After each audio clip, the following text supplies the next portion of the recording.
If you've worked for a startup or founded one, then you must have heard of employee stock options. But I have actually found a lot of people, both employees and founders, that just don't get how they really work. So much so that this is an actual number. 55% of startup employees in the US never exercise their stock options, which breaks my heart as a founder because they're a sacrifice that we founders make to give them this stock, and we have to negotiate with investors and everything. Well, just like any legal startup document, it honestly sounds like it's made deliberately complicated just to mess with you, but it's not. It's just that dealing with company shares isn't easy from the legal standpoint. But that's what our one-on-one series is here for.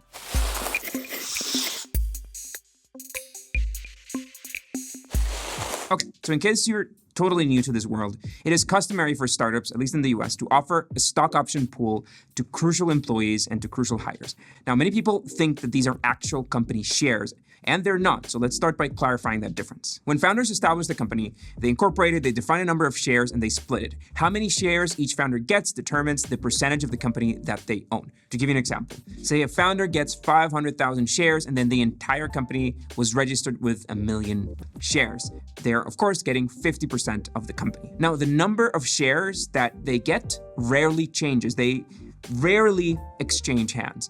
When investors join, what happens is that new shares get issued in the company. So the 500,000 shares of stock represent a smaller percentage of the entire company, but that founder still has the same 500,000 shares. Now, when the company gets established, when you register your corporation, shares are worth nothing. Since the business doesn't really exist, there's no revenue, there's no IP, then each share is probably worth fractions of a cent of a dollar. So there are no tax implications in you receiving those shares from this business. But the moment a company raises capital, shares acquire value. Let's say that this company raises $1 million in a seed round in exchange for 20% of the company. That means that 250,000 new shares are going to be issued to that investor, and then the entire company is going to be officially worth $5 million, which means that the new price per share is $4. We have a whole much more thorough video on this breakdown. I'm going to link that in the description. But the point here is that's $2 million in value for those shares that the founder owns. Now, when employee stock option pools are created, then a new set of shares is going to get issued. Again, shares are not exchanging hands. The company just issues new shares that are going to be used for this pool. But those shares have value. If the company hired an employee and, say, offered them 10,000 shares of this company as part of their stock option plan, the effective value of those shares is $40,000 at $4 a share. Now, in the US, you just can't give somebody $40,000 worth of anything and not have a tax implication. If the company gave the employee those shares, then that would become a taxable income.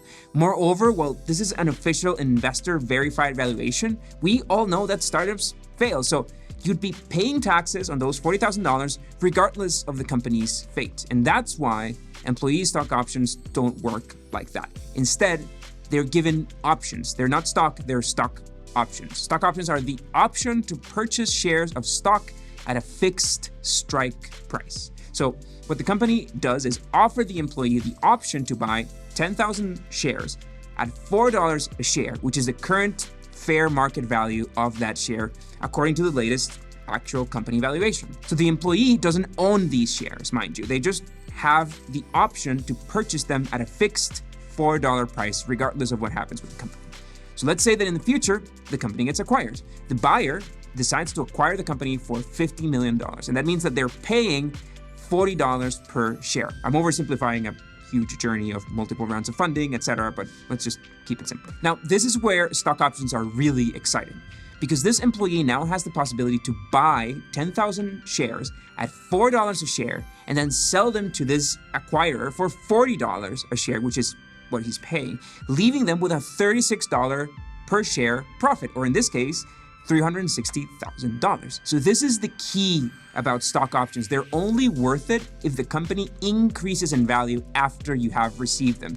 And that's why they're such a fantastic incentive for employees, and with a clever system that doesn't create an immediate tax liability. Now, here's a challenge. Stock options can expire. Most plans have an expiration date of 10 years and also expire if the employee leaves the company. Employees usually have 30 to 90 days to decide if they want to exercise, which means purchase the stock options after they leave the company for most reasons. So let me give you a very real world scenario. In 2017, Uber had become one of the most valuable private companies in existence. Estimations ran at around $120 billion based on their last actual investor valuation. So let's take a scenario of an employee that wanted to quit the company. Say they had received 0.01% of the company in stock options, and that they were issued a few years back when the company was valued at just $1 billion, which is still a massive increase. So the strike price to purchase that stock option package was, say, $100,000. With Uber's massive fundraising rounds and valuation increase, those shares are now worth $1.2 million. So clearly you do not want to walk out of that kind of money. Stock options can genuinely be life-changing money for an employee, as close as it can get to being a founder. The problem was that Uber wasn't planning on going public. There was no visibility on this yet.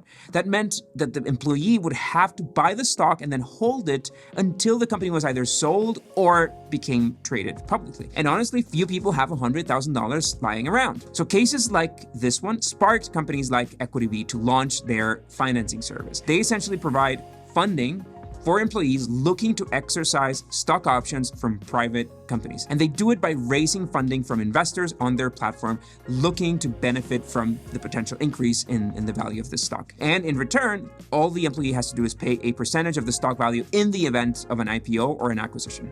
If the company doesn't succeed or it doesn't increase in value, the employee doesn't have to pay back anything. So if you own stock options from a private company, then EquityB I think is a fantastic option to fund your stock options so that you don't lose them. Again, the fact that you only pay if the stock options actually increase in value is just a fantastic approach to doing this. Now, while the Uber story is very real, it's quite an extreme case. This happens often. The employee has a good stock option grant. They want to leave the company they helped build, but they just don't have the money to exercise these options. Now, another rule I often get asked about is vesting. Founder shares as well as employee stock options often have a vesting period. For stock options specifically, vesting means that the employee will only acquire the right to a certain amount of shares in that pool after working for a certain amount of time for the company. Access to the purchase, not access to the shares, right? So a common vesting structure is 4 years.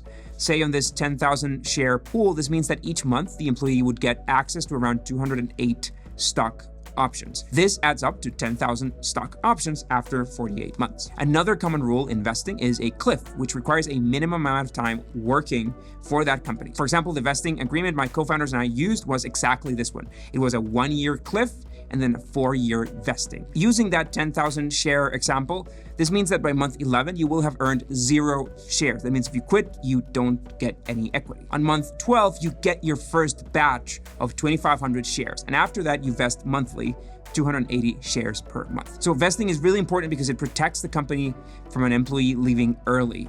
And getting back to stock options, remember this one thing. Value is very much tied to the value that you manage to add to the business with your work. If the business doesn't increase in value, then stock options aren't really good for anything.